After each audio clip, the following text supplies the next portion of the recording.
Hello everyone. आज हम करेंगे moving charges and magnetism based questions. आपके फर्स्ट वाला जो चैप्टर है ट्वेल्थ का वो है electrostatics, that is charges at rest. फिर उसके बाद जब चार्जेस मूव करने लगे तो क्या बनता है, करंट, जो कि है chapter two, that is current electricity.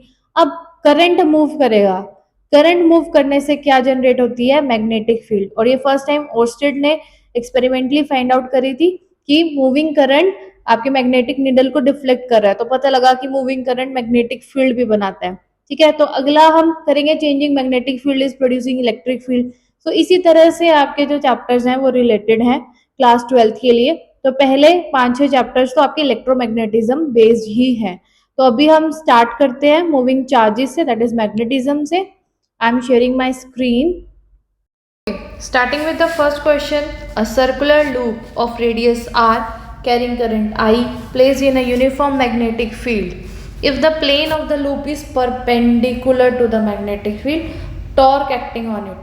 Torque क्या होगा हमारे पास, mu cross B, where mu is the magnetic moment and B is the magnetic field.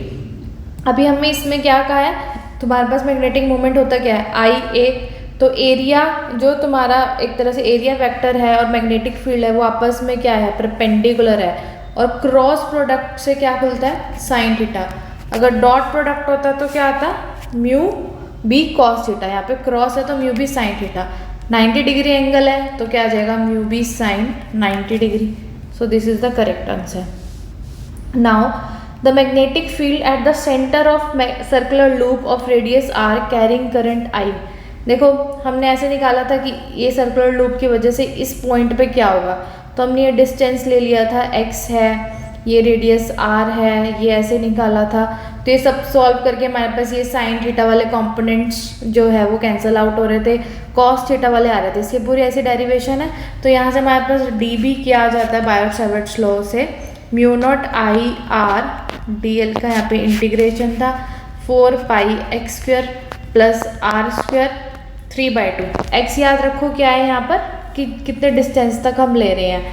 अब अगर ये सर्कुलर लूप के लिए डी एल का इंटीग्रेशन क्या होगा, 2 पाई आर। ठीक है, हमें कहाँ पूछा, centre of the circular loop पे। तो सेंटर पे यानी कि एक्स क्या होगा, 0। तो अगर एक्स 0 पुट कर दोगे तो क्या आ जाएगा, R square 3/2 this R cube. और यहाँ से क्या है, आर स्क्वेयर है, तो नीचे क्या बचा, सिर्फ एक आर। और 2 पाई से ये 2 कट गया तो क्या बचा हमारे पास, mu naught I 2 R. So this is the correct answer. मैंने पूरा इसलिए बताया ताकि कोई और लिमिटेशन भी पुट करनी हो, लाइक आपका ये पॉइंट जो है वो बहुत ज़्यादा दूर हो फ्रॉम दिस क्वाइल, यानी कि x बहुत बड़ा हो एज कंपेयर टू r, तब आप r को नेग्लेक्ट कर सकते हैं और सिर्फ क्या होगा, x क्यूब आ जाएगा नीचे। ठीक है, तो ये जर्नल फॉर्मूला याद रखो ताकि कोई भी कंडीशन दी हो तो आप आंसर निकाल सको। Now the next question, a current carrying straight wire produces a magnetic field. अच्छा, ये हमारे पास ये वायर थी, ठीक है, हमने इस पॉइंट पे निकाला था कि ये यहाँ पर ये डिस्टेंस जो है हम d ले सकते हैं, यहाँ पे φ1 ये φ2, ये दो एंड से हम निकाल रहे थे इस पॉइंट पे। तो क्या आ रहा था, म्यू नॉट आई 4 पाई, ये d की जगह यहाँ पर r है तो r साइन θ1 अपॉन साइन θ2। तो वैसे तो सिर्फ हमें r के साथ रिलेशन पूछा गया है तो वो इन्वर्सली प्रोपोर्शनल टू r है ओनली, नॉट r स्क्वायर। तो ये आंसर आ जाएगा। बट अगर मान लो इनफाइनाइट लेंथ दी होती है और पूरा इस तरह से होता है, तो इनफाइनाइट लेंथ के लिए क्या होता है, यहाँ पे 90 डिग्री बनाता है तो ये साइन 90 प्लस साइन 90 2 आ जाता है, ये 2 से 2 कट जाता तो क्या आ जाता, mu naught I 2 pi R. ऐसे कोई और एंगल पे भी पूछता है कि यहाँ पे 30 बना रहा है या किसी एक एंड पे पूछ रहा है, तो एक एंड पे यहाँ पर इसके लिए 0 डिग्री हो जाएगा और इस दूसरे के लिए 90, तो एक 0 एक 90, तो यहाँ पे 1 आ जाएगा तो mu naught I 4 pi R आएगा। तो हर तरह से तुम्हें ध्यान रखना है कि क्या आंसर आ रहा है। ठीक है, तो हमेशा जर्नल फॉर्मूलाज याद रखने हैं। Next question is assertion reason based question. Here the magnetic field lines never intersect. Yes, magnetic field lines कभी इंटरसेक्ट नहीं करती। अब इसका रीज़न ये है या नहीं, at a point in space the magnetic field has a unique direction. देखिए अब हम आपके पास अगर मैग्नेटिक फील्ड लाइन्स इंटरसेक्ट कर जाती तो एक ही पॉइंट पे दो डायरेक्शन आती जो कि पॉसिबल नहीं है क्योंकि यूनिक डायरेक्शन होती है। तो यस दे नेवर इंटरसेक्ट, और यूनिक डायरेक्शन होती है इसलिए वो इंटरसेक्ट नहीं कर सकती। तो रीज़न भी करेक्ट एक्सप्लेनेशन है ए की। So this is the correct answer. Now the force between the two long parallel current carrying conductors. अच्छा, two parallel current carrying conductors में क्या होता है, जैसे अगर ये पैरेलल जा रही है, इनके बीच का डिस्टेंस हमारा d है, तो हमारे पास क्या वैल्यू रहती है फोर्स पर यूनिट लेंथ की, म्यू नॉट I1 I2 2 पाई d ये रहती है। और अगर दोनों पैरेलल करंट्स हैं तो वो क्या करते हैं, अट्रैक्ट करते हैं, और अगर एंटी पैरेलल है तो वो रिपेल करते हैं। तो हमारे पास क्या होगा, attractive if currents are in same direction. और ये वैल्यू भी याद रखनी है, ठीक है, ये निकालनी भी आ सकती है। तो फॉर्मूला साथ साथ करते जाओ अपने। अभी भी जो लास्ट अभी शिफ्ट का पेपर हुआ है उसमें फॉर्मूला बेस्ड क्वेश्चंस बहुत ज़्यादा थे, ठीक है। So magnetic movement of a current loop depends on, अभी हमने करा था क्या होता है I A, so current and area of the loop पे। Now magnetic field inside an ideal long solenoid. एक सोलेनोइड क्या होती है हमारे पास, ऐसे उसमें ऐसे टर्न्स होते हैं, तो हमारे पास होती क्या है, म्यू नॉट एन आई, और यहाँ पे एन होता क्या है, number of turns per unit length in case of solenoid. अगर इसी सोलेनोइड को मैं ऐसे बना दूँ टोरॉइड की फॉर्म में, तो भी यहाँ पे म्यू नॉट एन आई होता है, बट यहाँ पर एन क्या हो जाता है, number of turns per unit length, circumference आ जाएगा इसका, क्योंकि हमारे पास एम्पियर सर्किटल लॉ क्या बोलता है, B dot D L is mu naught times the total current enclosed, ये टोटल करंट एनक्लोज्ड। तो यहाँ पर क्या होगा, magnetic field inside an ideal long solenoid is क्या होगी यहाँ पर हमारे पास, इसकी यूनिफॉर्म होगी और पैरेलल टू दिट्स एक्सिस के, क्योंकि देखो रेडियल आर पर डिपेंड नहीं कर रही, डिस्टेंस के साथ कुछ नहीं इंक्रीज कर रही, जीरो भी नहीं है, आउटसाइड जीरो रहती है, इसके आउटसाइड हमारे पास क्या रहती है, जीरो रहती है। The next question is magnetic field outside a toroid is zero. Yes, toroid के बाहर भी क्या होती है, सिर्फ हमारे अंदर यहाँ पे सिर्फ इसकी एक्सिस पे होती है, तो यहाँ पे भी जीरो होती है। द नेट एनक्लोज करंट, अब देखो एम्पियर्स लॉ से ही कहते हैं, अगर नेट एनक्लोज करंट वहाँ पर होता क्या है कि जितना एंटी क्लॉकवाइज में उतना क्लॉकवाइज में है, तो कैंसिल आउट हो जाता है। तो क्या है हमारे पास कि नेट एनक्लोज करंट क्या हो रहा है, जीरो हो रहा है, तभी मैग्नेटिक फील्ड अगर यही जीरो हो जाएगा तो बी भी क्या हो जाएगा, जीरो हो जाएगा। तो yes, reason is also the correct explanation of A, so A is option.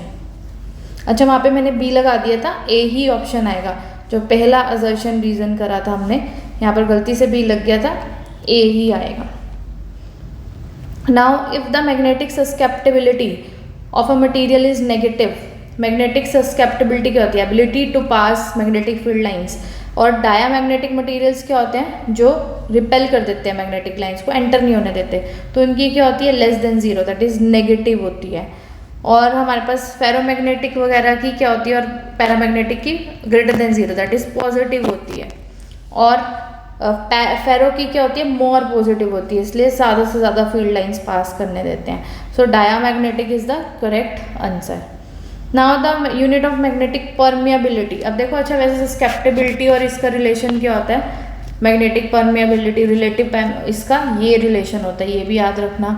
और आप म्यू आर की कहाँ से निकाल सकते हो, अगर हम सिंपल तरीके से निकालना चाहे तो हम B is equal to mu naught N I था आपके पास, तो B की क्या होती है, टेस्ला, इसकी अगर हमें निकालनी है, n is the number of turns per unit length, तो ये मीटर की भी आएगी, तो टेस्ला मीटर और नीचे एम्पियर, तो ये आ जाएगा हमारे पास, ठीक है।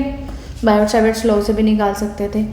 Now the soft iron is preferred for electromagnet course, क्या ऐसा है, yes, soft iron is preferred for electromagnet course, but soft iron की क्या होती है, लो रिटेंटिविटी और लो कोर्सिविटी होती है, इस इन्होंने कहा हाई रिटेंटिविटी और दिस, और आर इज फॉल्स, तो सिर्फ एक ही ऑप्शन में होता है, बट वैसे भी रिटेंटिविटी की कितना रिटेन कर सकता है वो मैग्नेटिज्म अपने में, और कोर्सिविटी की मुझे कितनी नेगेटिव में अप्लाई करनी पड़ेगी मैग्नेटिक फील्ड, ताकि क्या हो जाए उसमें आपका बी एच कर्व होता है, इंटेंसिटी जीरो हो जाए, तो ये लो होती है उसमें, ठीक है। तो ये R is false, so A is true, R is false.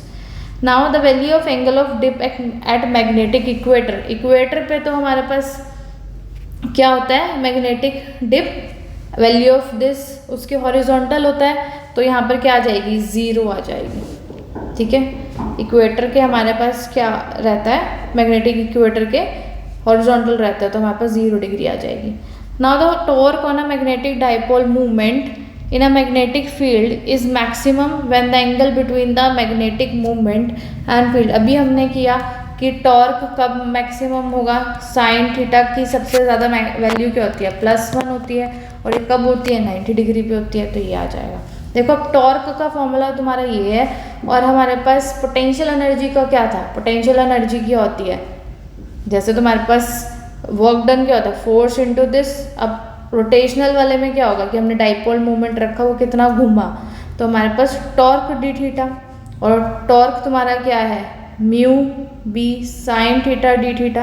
तो जब हम इसे इंटीग्रेट करेंगे तो यहाँ पे कॉस थीटा आ जाता है, साइन थीटा का माइनस कॉस थीटा होता है, तो म्यू बी कॉस थीटा। तो पोटेंशियल एनर्जी क्या आ जाती है, माइनस म्यू डॉट बी। याद रखना यहाँ पे डॉट प्रोडक्ट है पोटेंशियल एनर्जी में, टॉर्क में क्रॉस प्रोडक्ट है। तो पोटेंशियल एनर्जी मैक्सिमम पूछी जाएगी तब वो कौन सी वैल्यू पे होगी, 180 डिग्री, क्योंकि माइनस माइनस फिर प्लस हो जाएगा। तो ये चीज़ें ध्यान रखनी है कि पोटेंशियल एनर्जी में क्या है, टॉर्क में क्या है। The next question is a bar magnet is cut into 2 equal pieces, which of the following is true, each piece has only 1 pole, no. देखो जब भी तुम मैग्नेट को काटोगे तो फिर से वो एक नया मैग्नेट बन जाएगा, क्योंकि मोनोपोल्स एग्जिस्ट ही नहीं करते। जैसे हमारे पास ई डॉट डी एस इलेक्ट्रोस्टैट्स में इलेक्ट्रिक फ्लक्स क्या था, Q/ε0, जितना एंटर कुछ ना कुछ फ्लक्स था। बट अगर हम इसमें देखें मैग्नेटिक फ्लक्स तो ज़ीरो हो जाता है हमारे पास, मैग्नेटिक फ्लक्स ज़ीरो होते हैं। इससे मतलब क्या है, जितना एंटर कर रहा है उतना लीव कर रहा है, तो मोनोपोल्स एग्जिस्ट नहीं करते। ठीक है, so each piece behaves like a complete magnet. Now the variation of magnetic susceptibility of a paramagnetic substance कैसे वेरी करती है, इन्वर्सली प्रोपोर्शनल होती है। इसका ग्राफ भी हमारा इस तरह से रहता है। ठीक है, तो ये सब क्वेश्चंस थे आपके मूविंग चार्जेस एंड मैग्नेटिज्म के। नेक्स्ट में हम या तो EMI के करेंगे या फिर इससे थोड़े बचते हुए क्वेश्चंस भी करेंगे। Okay, so keep subscribe and follow for more videos.